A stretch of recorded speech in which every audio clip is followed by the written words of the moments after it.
오늘 저희들이 같이 살펴볼 말씀은 사무엘하 5장 17절에서 25절까지의 말씀입니다.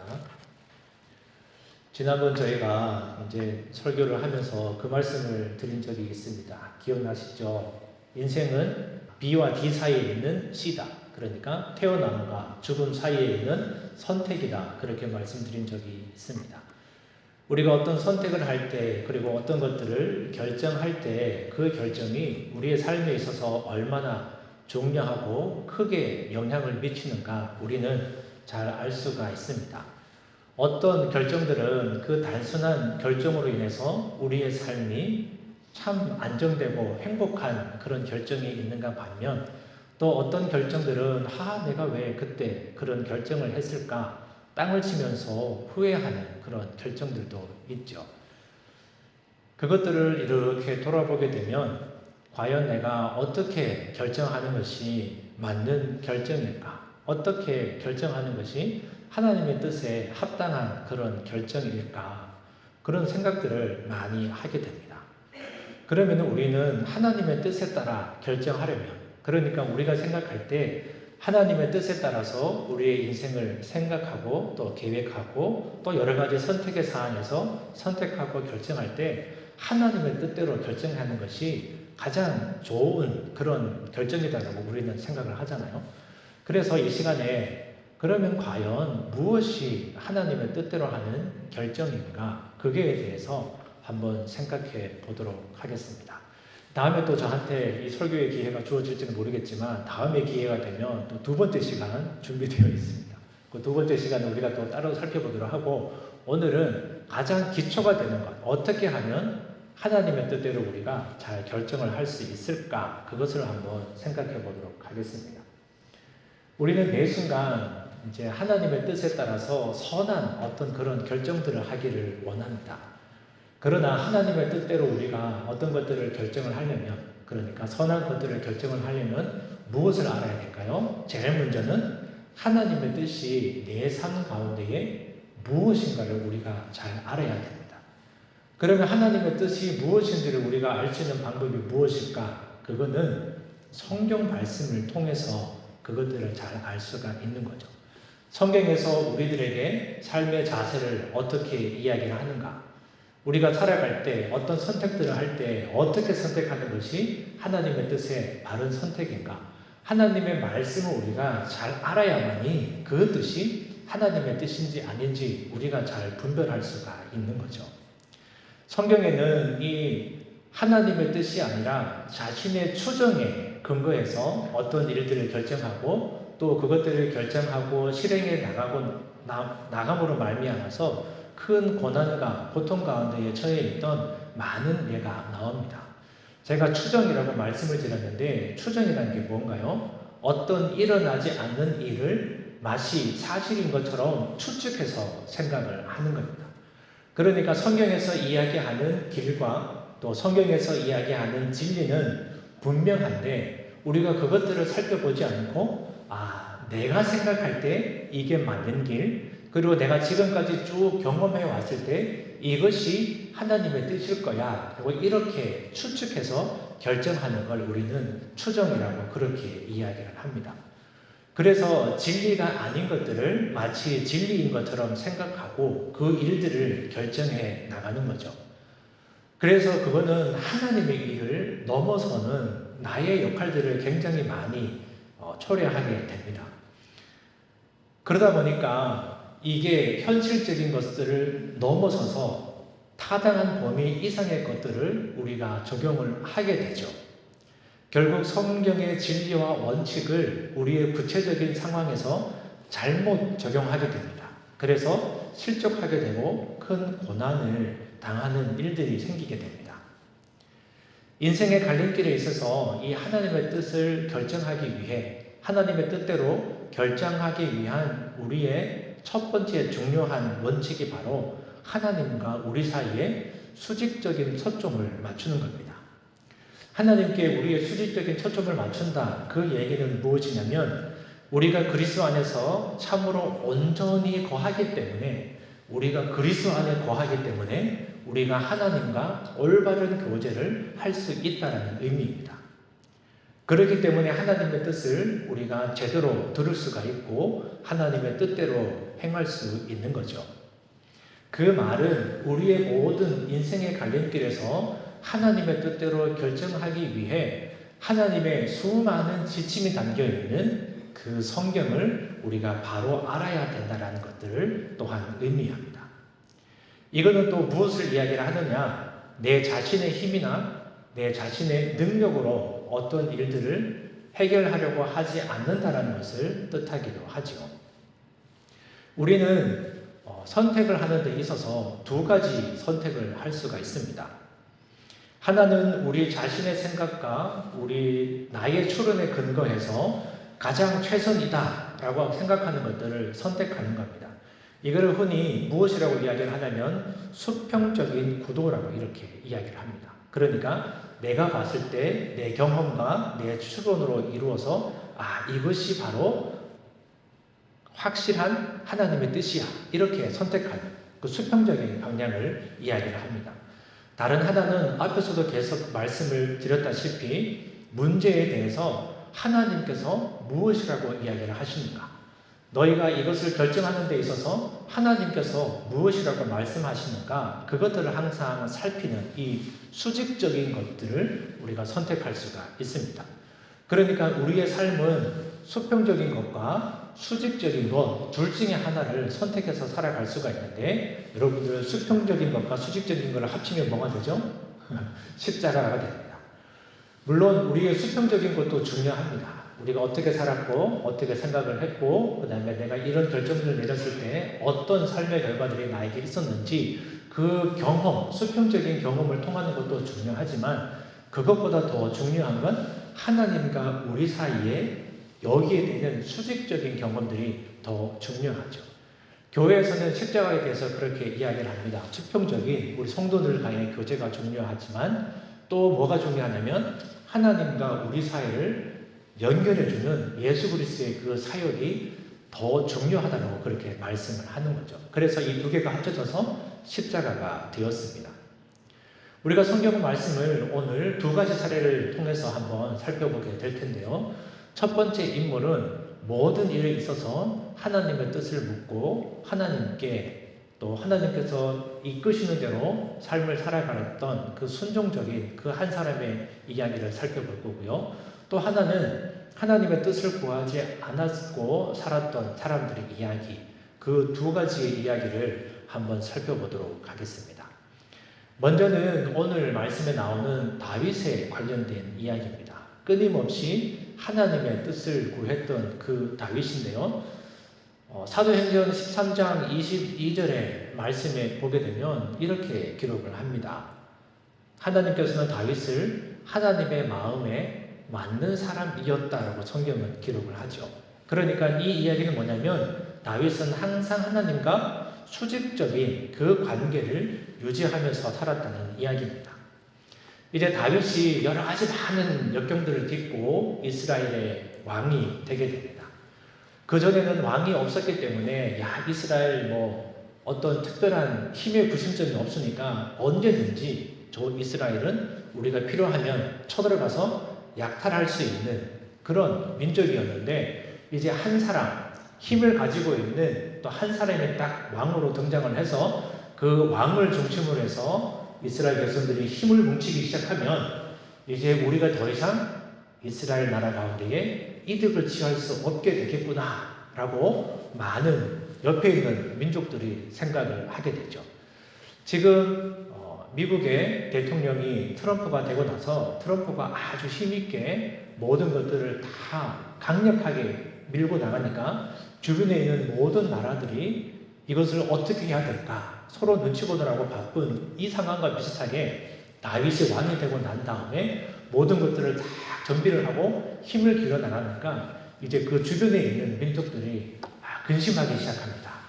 저 이스라엘이라는 나라가 다윗을 중심으로 해서 더 힘을 길리기 전에, 저들이 더 똘똘 뭉치기 전에 저들을 한번 쳐야겠다.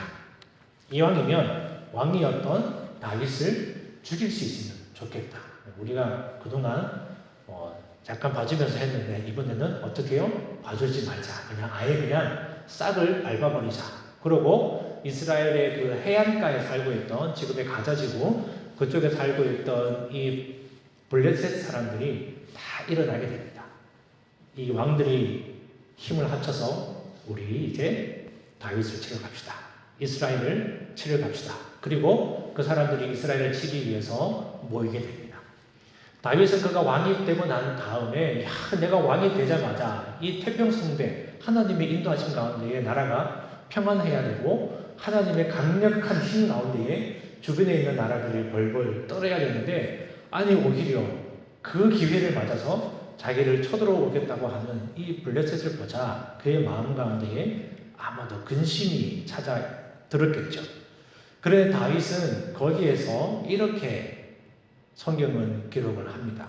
19절 말씀을 보게 되면 다윗이 여호와 하나님께 여쭈게 되지요. 하나님, 내가 블레셋 사람에게로 올라가리까? 그러니까 내가 블레셋 사람들을 먼저 칠까요? 이렇게 물어보는 겁니다. 그랬더니 하나님께서 뭐라고 이야기를 하시나요? 그들을 내 손에 넘기겠다. 반드시 내 손에 넘기겠다. 이 말씀을 듣게 됩니다. 그러니까 이 말씀을 듣고 다윗이 힘을 내서 블레셋을 치러 가죠. 그러니까 정공법을 택한 겁니다. 이게 정면으로 들어가서 싸우는 겁니다. 야, 준비해! 공격! 한국에 유명한 영화가 있는데, 야, 들어가자! 해가지고 다윗이 이제 이스라엘 백성들을, 군사들을 쫙 모아서 전쟁을 하게 됩니다. 그리고 그 전쟁의 결과가 이스라엘이 승리를 하게 되죠. 이제 다윗이 한시름 놓았습니다. 야, 이게 우리가 블레셋 군대들을 무찔렀으니까, 블레셋 사람들을 한번 전쟁에서 승리했으니까 이제 다시 그들이 마음먹고 쳐들어오지 못하겠지. 이렇게 딱 안심하고 있는 찰나에 블레셋 사람들이 다시 일어납니다. 아, 우리가 그때 너무 진 게 억울하다. 우리가 감히 이스라엘한테 지다니. 그리고는 다시 이 블레셋 사람들이 모여서 이스라엘을 치러 올라옵니다. 이번에는 반드시 다윗을 죽이고 이스라엘을 멸망시켜야지 다짐하고 올라오게 되지요. 다윗이 보인 두 번째 반응이 참 놀랍습니다. 우리는 보통 어떤 선택을 할까요? 블레셋에 대하여 이미 한 번 전쟁에서 승리를 했습니다. 야, 저 또 까부네? 야, 다시 모여. 또 한 번 들어가자 하면 우리가 이길 거야. 충분히 그렇게 생각할 수가 있는 거죠. 그런데 이번에도 다윗은 어떻게 하냐면 23절 말씀에 보게 되면 이렇게 기록합니다. 23절에 다윗이 여호와께 다시 한번 묻습니다. 야, 우리 모여 다시 한번 블레셋을 치러 가자. 이게 아니라 먼저 무엇을 하나요? 하나님 앞에 다시 무릎 꿇고 기도하면서 하나님의 뜻이 어디에 있는지 묻습니다. 하나님, 이번에는 어떻게 할까요? 그래서 하나님께서는 뭐라고 하시나요? 이번에는 올라가지 말고 그들 뒤로 돌아서 뽕나물 숲을 숲을 맞은편에서 그들을 어떻게 하라? 기습하라. 그러니까 하나님께서 다윗에게 주신 첫 번째 전쟁의 방법은 정면으로 탁 쳐들어가서 싸워서 이기는 것. 그리고 하나님께서 큰 승리가 이루고 난 다음에 하나님께서 다시 다윗에게 말씀하실 때는 기습작전, 게릴라 작전을 이야기를 하는 거죠. 아니, 하나님, 지난번에 우리가 한 번에 덤벼서 이겼으면 이번에도 그냥 한 번에 확 쳐가지고 이기면 되는 거 아닙니까? 라고 항변을 할 수도 있는데 다윗은 어떻게 하나요? 하나님의 말씀을 잘 듣고 그대로 행하게 됩니다. 그래서 24절에 보게 되면 뽕나무 꼭대기에서 걸음 걷는 소리가 들리거든 곧 공격하라. 그때에 여호와가 너보다 앞서 나가서 블레셋 군대를 치리라 하신지라. 그러니까 어떻게 하나님은 너희가 이번에는 전쟁을 할 때 어떻게 할까 그 세세한 방법까지 하나님은 알려주시는 거죠. 다윗은 너무 기뻤을 겁니다. 아, 이번에도 나가야 되면 좋겠는데 그래도 하나님께서 다른 방법을 알려주시니 그 하나님의 방법대로 그는 행하게 되고 결국 승리를 하게 된 거죠. 이처럼 우리는 어떤 이야기를, 어떤 일들을 하게 되면, 그리고 여기에서 우리가 받을 수 있는 그 교훈이 무엇이냐면, 우리가 처음에 사용했던 그 방식대로 일들이 순조롭게 처리가 되었다고 해서 그 다음에도 그것과 똑같은 방법으로 일 처리를 진행해서 첫 번째와 같은 그 효율과 성공과 능력을 얻을 수 있을까? 그렇다고 봐도 좋은가라는 것이죠. 근데 그거는 그렇지 않다는 걸 성경은 이야기를 합니다. 특별히 다윗의 이 이야기를 통해서 다윗은 어떤 것들을 결정할 때마다 하나님께 물었습니다. 이 이야기는 우리 역시 인생의 무언가를 큰 결정을 내릴 때마다 하나님을 의지해야 된다는 것들을 알려주죠. 그리고 하나님을 의지할 때마다 하나님은 어떤 특정한 방식들을 통해서 하나님은 또 그의 일들을 이루어 나가신다는 것을 우리들에게 알려주고 있는 거죠. 자, 그러면 두 번째, 자신의 뜻대로 임의적으로 추론으로 어떤 것들을 결정을 해서 주의 일들을 했을 때 큰 낭패를 당한 사람들의 이야기가 나옵니다. 바로 여호수아하고 그의 백성들의 이야기죠. 여호수아와 이스라엘 백성들은 약속의 땅에 들어가기 전까지 그들은 많은 전투를 치르게 됩니다. 그리고 하나님께서 그때마다 그들에게 정말 생각지도 못한 방법들로 그들에게 승리를 안겨주셨습니다. 그 소문들이 이제 가나안 땅 가운데에 퍼지기 시작합니다. 특별히 기브온이라고 하는 기브온 민족들 앞 근처까지 이스라엘 백성들이 진격해 나갔을 때 이 소문이 그들이 점령해 나가는 그 발걸음보다 더 빠른 발걸음으로 소문이 퍼지기 시작합니다. 이제 기브온 사람들이 두려워서 떨기 시작하죠. 이보게, 그 얘기 들었는가? 내가 오늘 시장에 나가서 들었는데 그 얘기 들었는가? 이스라엘이라고 하는 사람들이 있는데 아주 무서운 사람들이야. 그들은 요단강을 그냥 건넜대. 다리를 만든 것도 아니고 그냥 건넜대. 아니 어떻게 그냥 건넜대? 몰라. 뭐 먹기라는 건지 뭔지 이상한 거 메고 그 요단강을 밟았더니 막 물이 갈라지고 그냥 건넜대. 그래? 내가 듣기에는 또 그런 일도 있었대. 이 사람들이 여리고성에 갔는데 전쟁도 안 했대. 아니 전쟁도 안 하고 그 성을 어떻게 점령했대? 몰라. 이 사람들이 미쳤는지 갑자기 막 빙글빙글 돌더니 나팔 불고 막 큰 소리를 질렀더니 성이 무너졌대? 아니 진짜? 어떻게 그런 일이 일어났대? 아마 그들이 섬기는 하나님 때문에 그런 일이 일어난 것 같아. 막 이런 소문이 그들 사이에 삽시간으로 번지기 시작합니다. 그러니까 이 기브온 사람들이 너무너무 두려운 거죠. 아니 그 웅장했던 여리고 성도 하루아침에 그렇게 이상한 방식으로 막 그들이 섬기는 하나님으로 말미암아 무너졌는데 우리도 금방 점령당하겠구나. 우리도 금방 멸망당하겠구나. 이런 소문들이 기브온 사람들 가운데에 막 퍼지기 시작합니다. 힘을 내서 싸워서 이길까 말까 이 상황 가운데에 완전히 기가 눌려버린 이 기브온 사람들이 그 족장들이 이제 모여서 회의를 하게 되죠. 어떻게 할까? 그 나라 사람들 가운데에 지혜가 있는 사람이 있었습니다. 우리 그러면 이스라엘 백성들에게 항복합시다. 근데 우리가 잘 차려입고 가서 항복합니다라고 이야기하면 이 사람들이 믿을지 안 믿을지 모르니까. 그리고 이 이스라엘 백성들은 이제 막 가나안 땅으로 들어왔으니까 이 땅이 얼마나 넓은지 우리가 어떤 지역에 살고 있는지 잘 모르니까 우리 좀 꾸밉시다.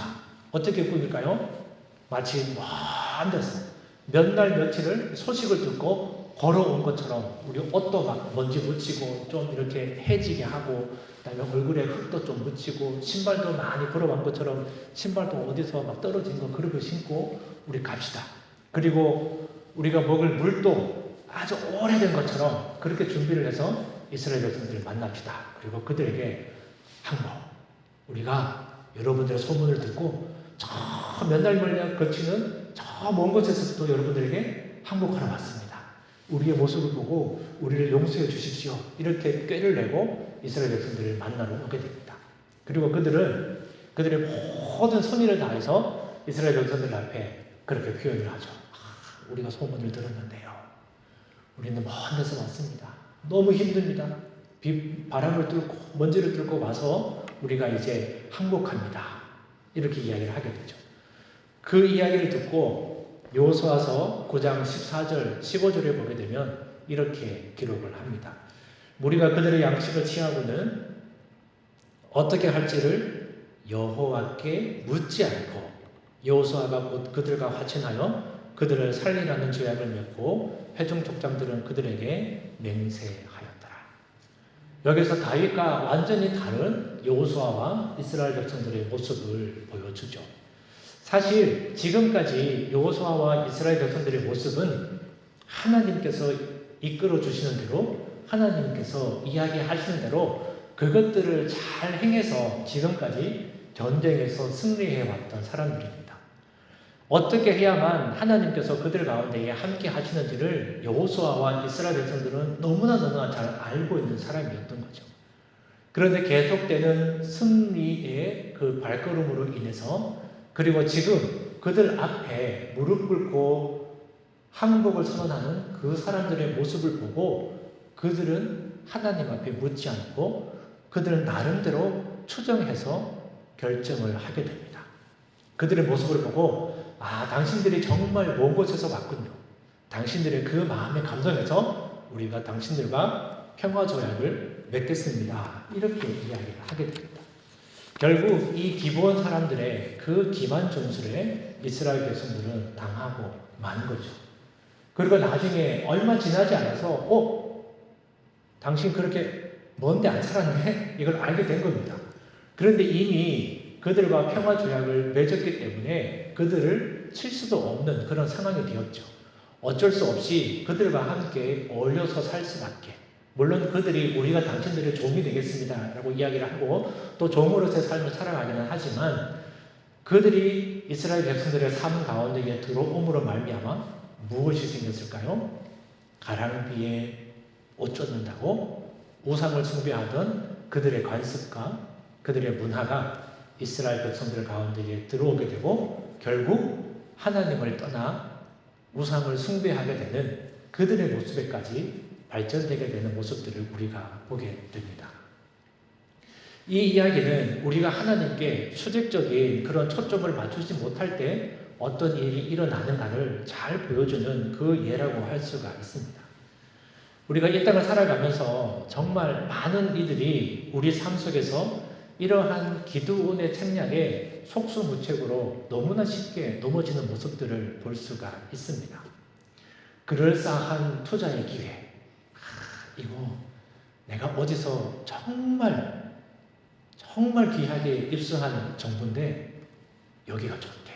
우리는 이런 말씀 드려서 죄송합니다만 주식 투자하신 분 계신가요? 주변에 그런 얘기 너무 많아요. 이거 너한테만 알려주는 고급 정보인데 여기 투자해. 너무 좋아. 그런 투자의 기회들. 아니면 더 많은 보수를 줄게. 조금 더 줄게. 우리 회사로 와요. 내가 조금 더 쳐줄게. 그런 수익의 보장. 놓치기 아까운 어떤 인간 관계의 모습으로 우리들 앞에 나타날 수가 있는 거죠. 그런데 그런 수많은 일들 앞에서 우리가 하나님의 뜻을 묻지 않으면 혹은 범사에 하나님의 뜻을 따라서 결정하기 위한 이 성경의 온전한 원칙들을 따르지 않게 된다면 우리는 기본 사람들의 그 책략에 꼼짝없이 걸려들고 말 것이죠. 그러므로 우리는 인생의 모든 갈림길에서 온전한 하나님의 뜻을 따라서 결정하기 위한 첫 번째 원칙, 뭐라고 말씀을 드렸나요? 하나님의 관계에, 수직적인 관계에 있어서 그것들을 유지하는 데에 충실해야 된다라고 말씀드릴 수가 있습니다.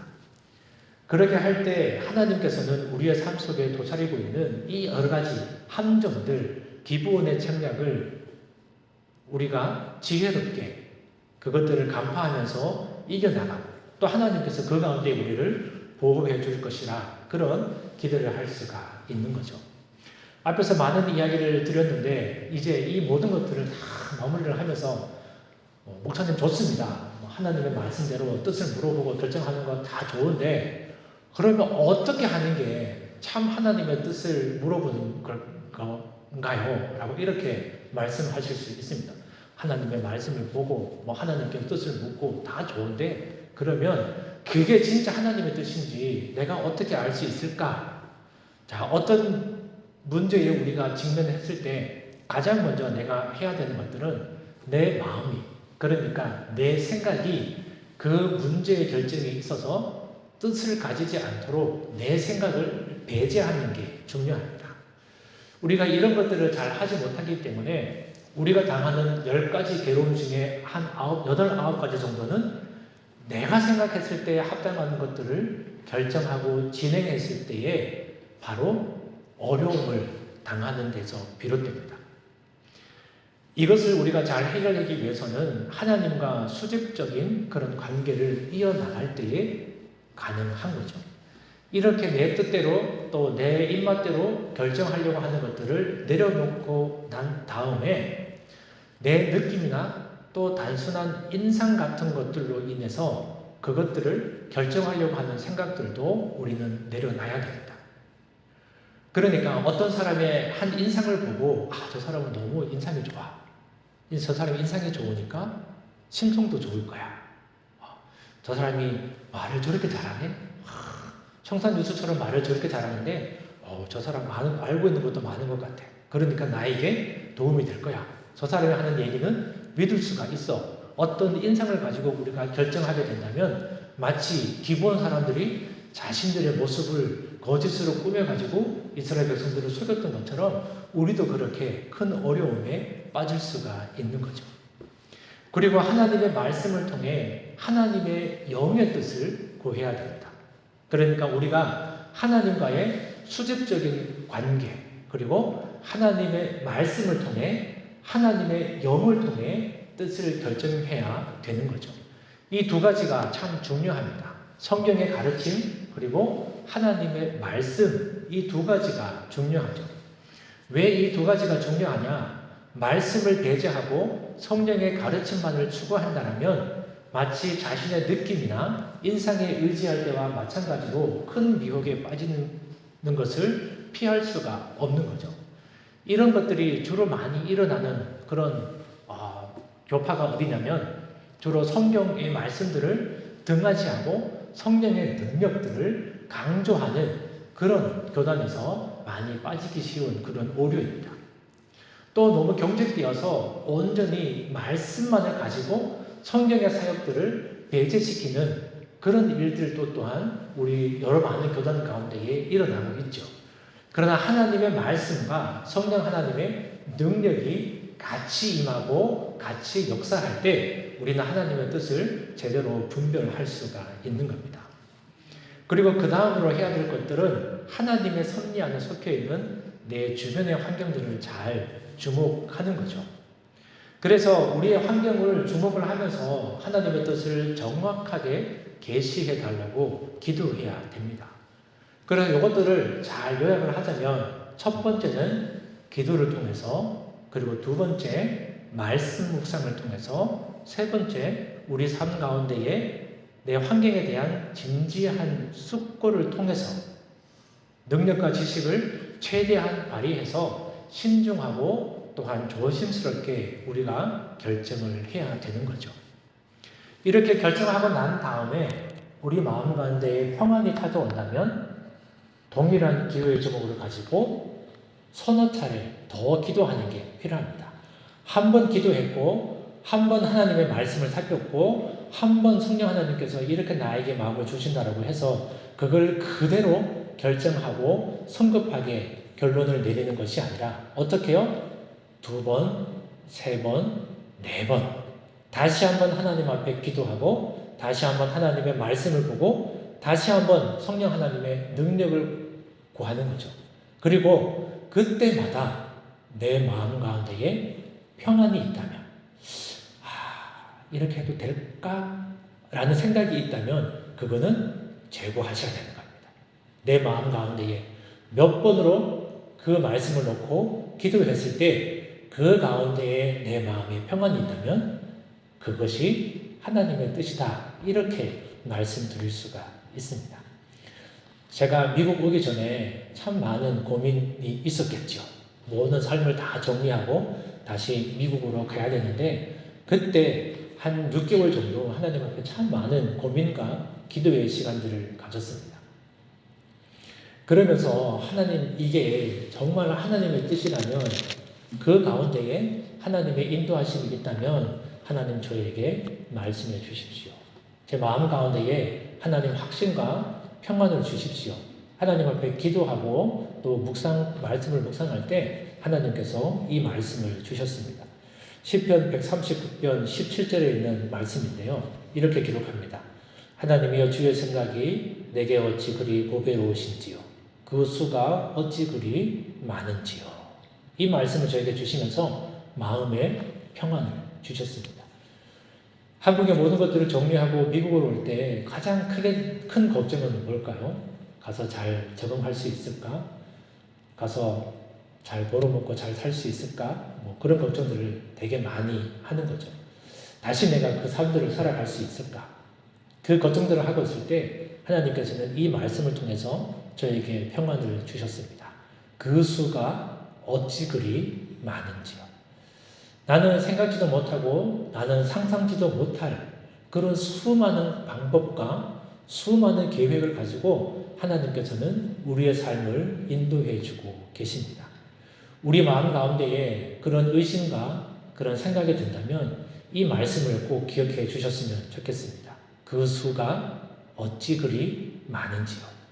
우리 마음 가운데에 하나님의 뜻대로 살아가겠다라고 우리가 결정을 하고 하나님의 말씀을 통해서 성령 하나님의 인도하심을 통해서 우리 마음 가운데에 평안이 있다면 그 결정이 어떠한 결정이든지 간에 하나님은 수백, 수천, 수만 가지의 방법들을 통해서 우리의 삶을 선하게 인도하실 겁니다. 우리가 정말 하나님의 뜻대로 여러분들의 인생을 잘 결정하셔서 수만 가지의 방법으로 우리의 삶을 인도하시는 그 하나님의 놀라운 인도하심을 경험하는 여러분들이 되시기를 주의 이름으로 축원합니다. 기도하겠습니다.